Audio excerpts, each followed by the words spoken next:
દર્શક મિત્રો, સ્તવન બાઇબલ અભ્યાસ કાર્યક્રમમાં આપ સર્વનું હાર્દિક સ્વાગત છે.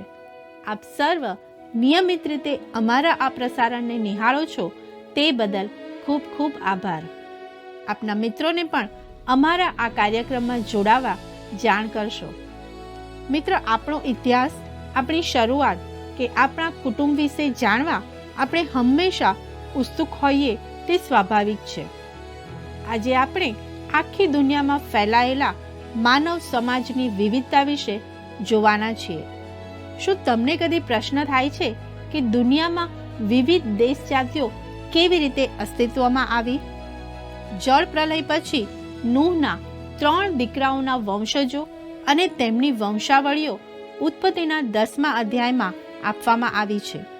તે વિશે અને દુનિયાની શરૂઆતની સંસ્કૃતિઓ વિશે પણ આજે આપણે શીખીશું. તો ચાલો આજના અભ્યાસની શરૂઆત કરીએ.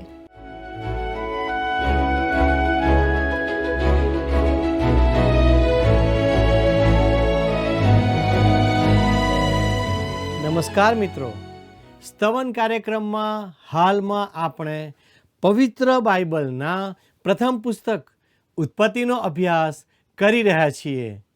મિત્રો, દુનિયાનું સર્જન, જળ પ્રલય અને નૂહના વહાણ વિશે આપણે વિસ્તારપૂર્વક અભ્યાસ કર્યો. હવે મિત્રો, આજે આપણે ઉત્પત્તિના 10મા અધ્યાયનો અભ્યાસ શરૂ કરીએ, જેનો વિષય છે નૂહના 3 દીકરા એટલે સેમ, હામ અને યાફેતની વંશાવળી. મિત્રો, આ અધ્યાયમાં વંશાવળીઓ અથવા કુટુંબો જેઓ વિશ્વની દેશ જાતિઓના મૂળ છે તેની નોંધ કરવામાં આવી છે. આ અધ્યાય ખૂબ જ અગત્યનો અધ્યાય છે. જો તમે માનવશાસ્ત્ર અને પૃથ્વી પર માણસોની વાતમાં રસ ધરાવો છો તો તમને અહીંયા ઘણી ઊંડાણપૂર્વક બાબતો જાણવા મળશે. વહાલા દર્શક મિત્રો, H.S. મિલર જેઓ માનવ વંશના અનુસ્નાતક છે, તેમણે ઉત્પત્તિના 10મા અધ્યાયનો આધાર લઈને માનવ કુટુંબની દેશ જાતિઓની શરૂઆતનું 3 હિસ્સામાં વિભાજન કર્યું છે, જે નૂહના 3 દીકરાઓ સેમ, હામ અને યાફેત તરીકે રજૂ કરવામાં આવ્યા છે.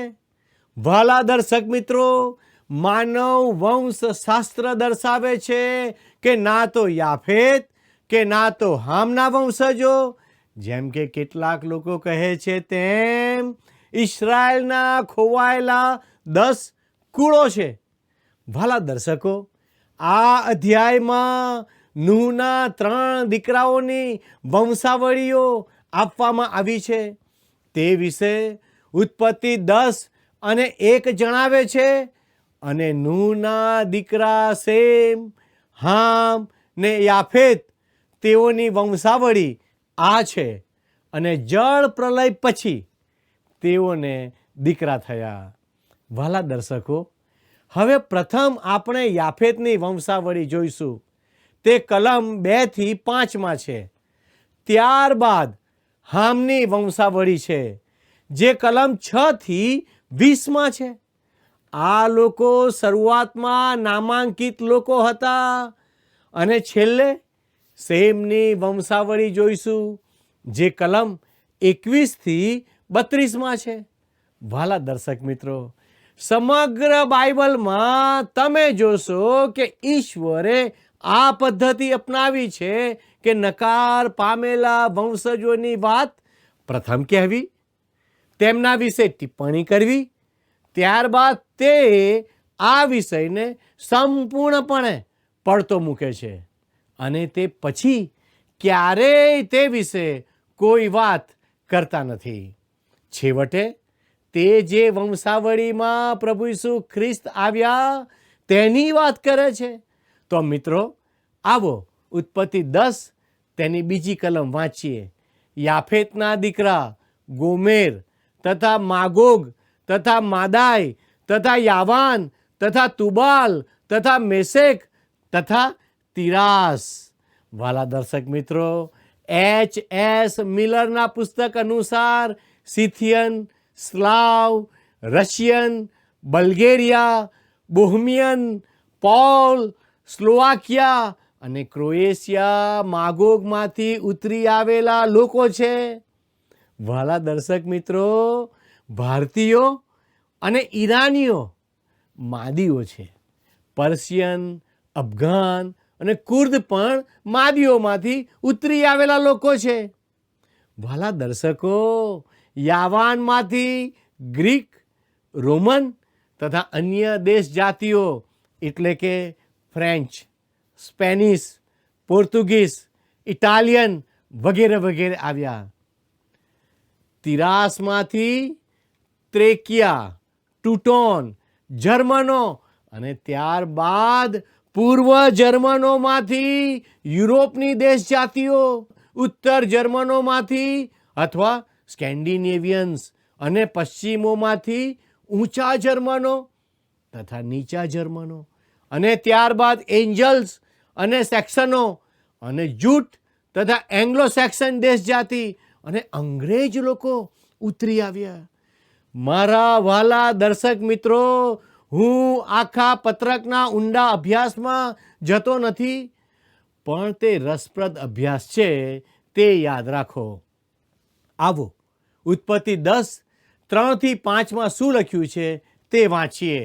અને ગોમેરના દીકરા આસ્કનાજ તથા રિફાત તથા તોર્ગામા અને યાવાનના દીકરા એલિસા તથા તાર્સીસ, કિત્તીમ તથા દોદાનીમ, તેઓથી વિદેશીઓના ટાપુ, તેઓના દેશોમાં સૌની ભાષા પ્રમાણે, તેઓના કુટુંબો પ્રમાણે, તેઓના લોકો પ્રમાણે વહેંચાયા હતા.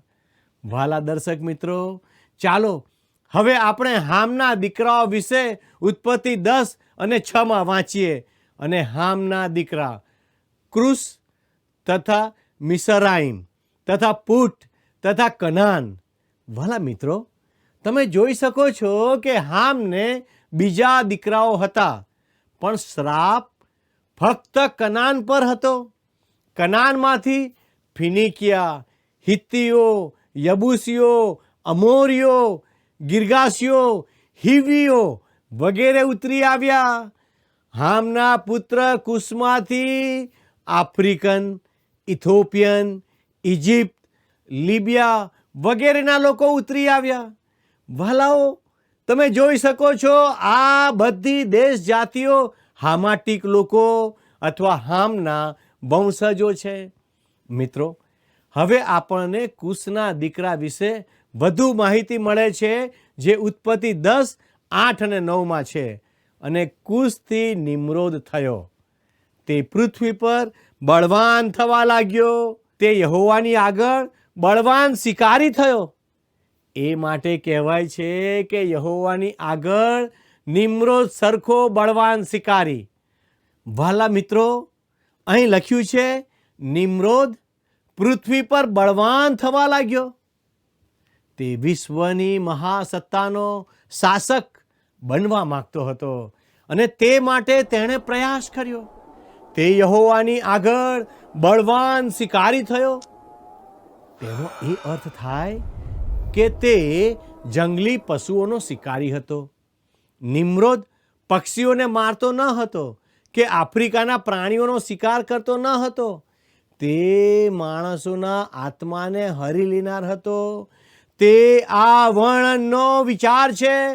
મિત્રો, આપણા અભ્યાસમાં આગળ વધતા હવે આપણે ઉત્પત્તિનું પુસ્તક તેનો 10મો અધ્યાય અને તેની 10મી કલમ વાંચીએ. અને તેના રાજ્યનો આરંભ સિનાર દેશના બાબિલ તથા એરેક તથા આકાદ તથા આલ્કેના હતા.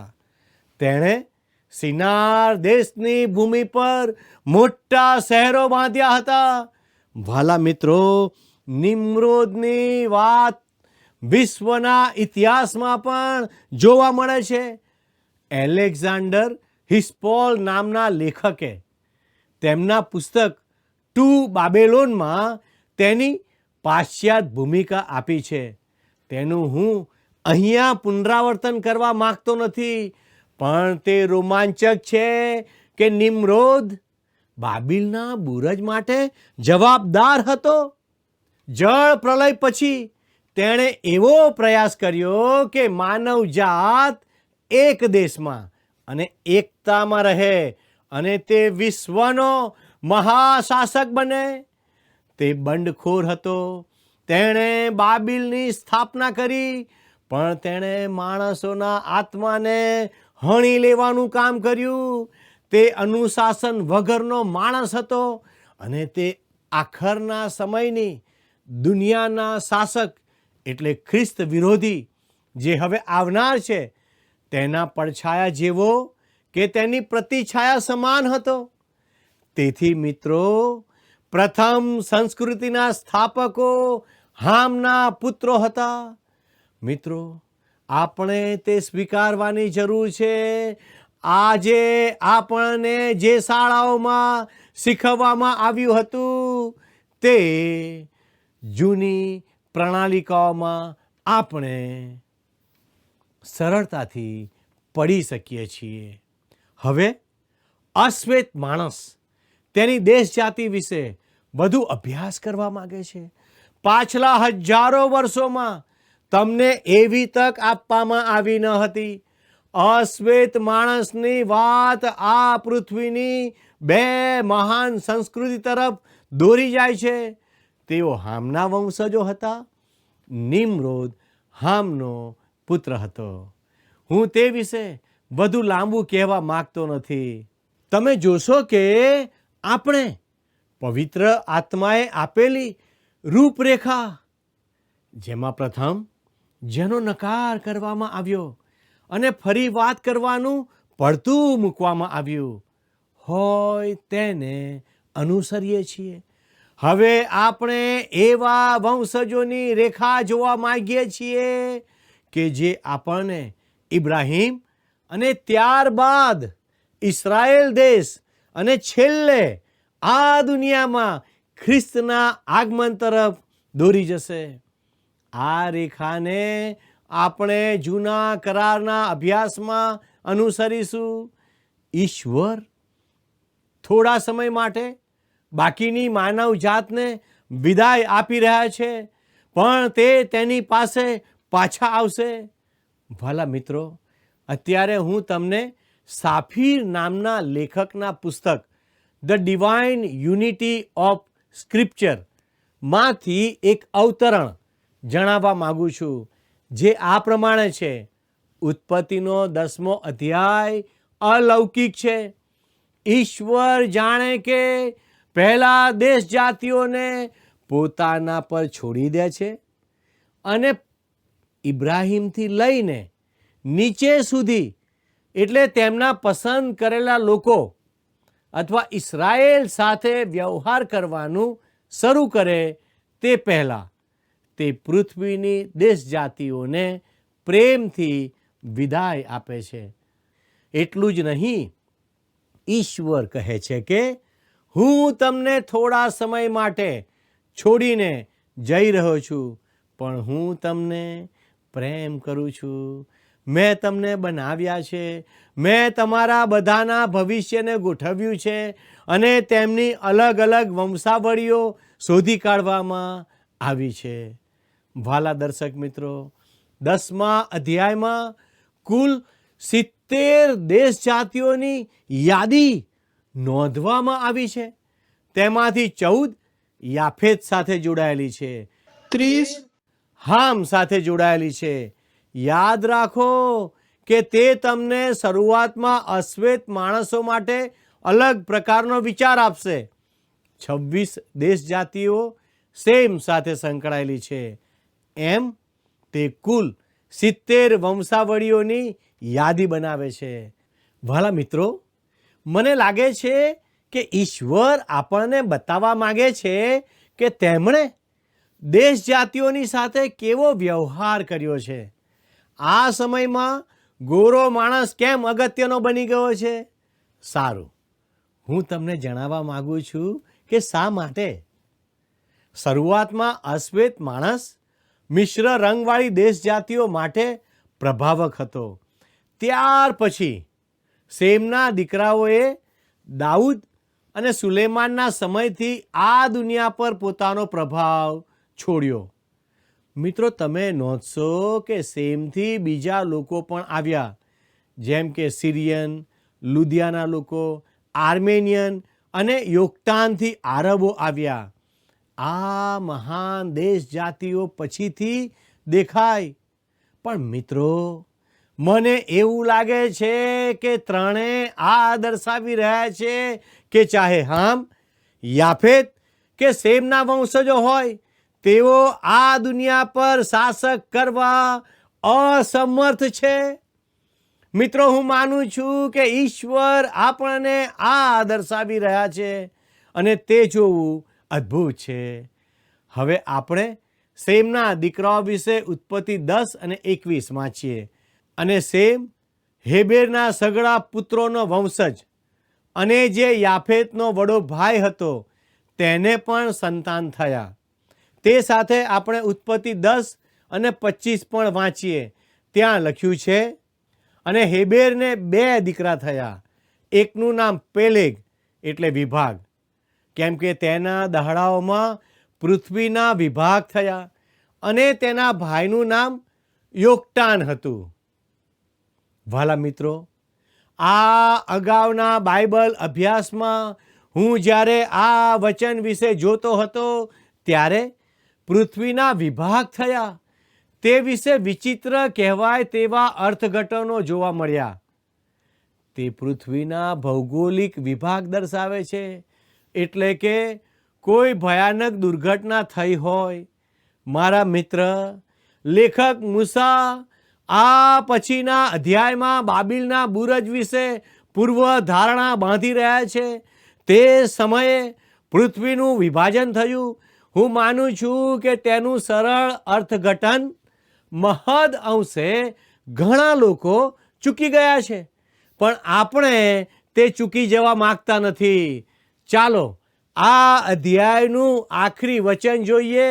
ઉત્પત્તિ 10 અને 32 લખ્યું છે, પોતાની પેઢી પ્રમાણે પોતપોતાના લોકોમાં એ નૂહના દીકરાઓના કુટુંબો છે, અને તેઓથી જળ પ્રલય પછી પૃથ્વી પરના લોકોના વિભાગ થયા. વાલા મિત્રો, અહીં હું તમને જણાવવા માંગુ છું કે આ અધ્યાય નાનો છે, છતાં તે બાઇબલના મહાન અધ્યાયોમાંનો એક છે. મિત્રો, તમે જોઈ શકો છો કે માનવ પરિવારનું વ્યાજબી મૂલ્યાંકન ઈચ્છતા કોઈ પણ વ્યક્તિ માટે આ અભ્યાસ કેટલો સમૃદ્ધ બનશે. મિત્રો, હવે આપણા અભ્યાસમાં આગળ વધતા આપણે 11મા અધ્યાયમાં આગળ વધીએ, જેનો વિષય છે બાબેલના બુરજનું બાંધકામ અને સેમથી ઇબ્રાહિમ સુધીની વંશાવળી. હવે બાબેલના બુરજનું બાંધકામ શરૂ થાય છે. તો મિત્રો, ચાલો ઉત્પત્તિ 11 અને 1 વાંચીએ. અને આખી પૃથ્વીમાં એક જ ભાષા તથા એક જ બોલી હતી. વાલા મિત્રો, હું જાણતો નથી કે તે સમયે લોકો કઈ ભાષા બોલતા હતા. દુનિયાની કઈ ભાષા હતી તે ખરેખર આપણે જાણતા નથી, પણ આખી દુનિયામાં માત્ર એક જ ભાષા હતી. તે બાબત કેટલી અદ્ભુત કહેવાય, ખરું ને મિત્ર? વાલા મિત્રો, હું માનું છું કે તે જે પણ ભાષા હોય તે સ્વર્ગમાં બોલાવી જોઈએ. અને આજે આપણે જે ભાષા બોલીએ છીએ તે કરતાં સારી હોવી જોઈએ. વધુ નામ, સર્વનામ, ક્રિયાપદો અને વિશ્લેષણોવાળી હોવી જોઈએ. વાલાઓ, હવે આપણે ઉત્પત્તિ 11 અને 2 વાંચીએ. અને એમ થયું કે તેઓ પૂર્વ તરફ રખડતા રખડતા સિનાર દેશના એક મેદાનમાં આવી પહોંચ્યા ને ત્યાં રહ્યા. તેઓ પૂર્વ તરફથી, વાલા મિત્રો, અહીં નોંધ કરો કે પૂર્વ તરફથી માણસ જાત પશ્ચિમ તરફ આગળ વધી રહી હતી. સિનાર દેશના એક મેદાનમાં આવી પહોંચ્યા. એટલે કે તેઓ ટાઇગ્રીસ યુફ્રેટિસના ખીણ પ્રદેશમાં આવી પહોંચ્યા. ત્યારબાદ ઉત્પત્તિ 11:3 જણાવે છે, અને તેઓએ એકબીજાને કહ્યું કે ચાલો આપણે ઈંટો પાડીએ ને તે સારી પેઠે પકવીએ. અને પથ્થરને ઠેકાણે તેઓની પાસે ઈંટો હતી ને 6ને ઠેકાણે ડામર હતો. વાલા મિત્રો, તે વિસ્તારમાં ખડક નથી અને તેથી તેઓએ ઈંટો બનાવી. આ બાબત જ તેમના બાંધકામની ગુણવત્તા દર્શાવે છે. આજે પણ બાંધકામની સામગ્રી તરીકે ઈંટ પ્રખ્યાત છે, ખરું ને? જો કે ત્યાં ઈંટનો ઉપયોગ વ્યવહારિક રીતે અને અનિવાર્યતાને કારણે કરવામાં આવ્યો હતો. વાલા દર્શક મિત્રો, મારો સમય પૂરો થવા આવ્યો છે. જો આજનું પ્રસારણ આપને ગમ્યું છે, જો આજના અભ્યાસથી આપને કોઈ પ્રશ્ન થયો છે, આપને કશુંક નવું જાણવા મળ્યું છે, તો વાલા દર્શક મિત્રો, મારી આપને નમ્ર વિનંતી છે, આપ સ્ક્રીન પર દર્શાવેલા ફોન નંબર ઉપર ફોન કરશો અને અમારા પ્રતિનિધિની સાથે વાર્તાલાપ કરશો. ઈશ્વર આજનો આશીર્વાદ આપ સર્વને આપો અને ઈશ્વર આજે આપની સાથે રહો. એ જ પ્રાર્થના સાથે હું આપની વિદાય લઉં છું. ધન્યવાદ.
मुझने तू संभाळजे.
ધરતી પરના હર એક કણમાં તારી શોધ હું કરતો તો.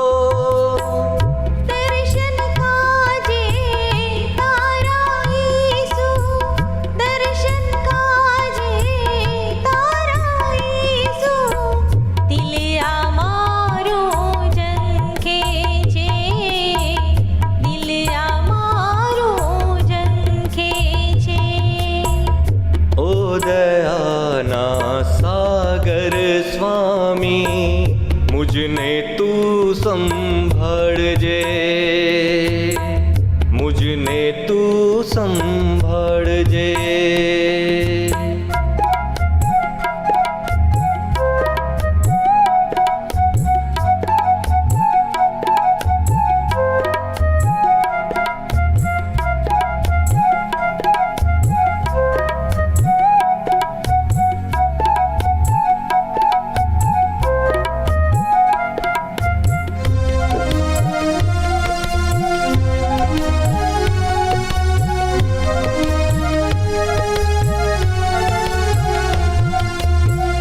તારા વિધિઓ સગડા હું પાડું, નાન તું એવું દઈ દે.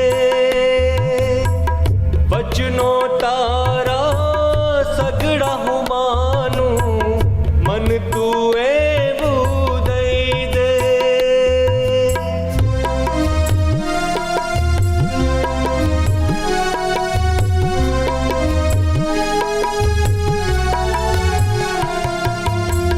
તારા વિધિઓ સગડા હું પાડું, જ્ઞાન તું એવું દઈ દે.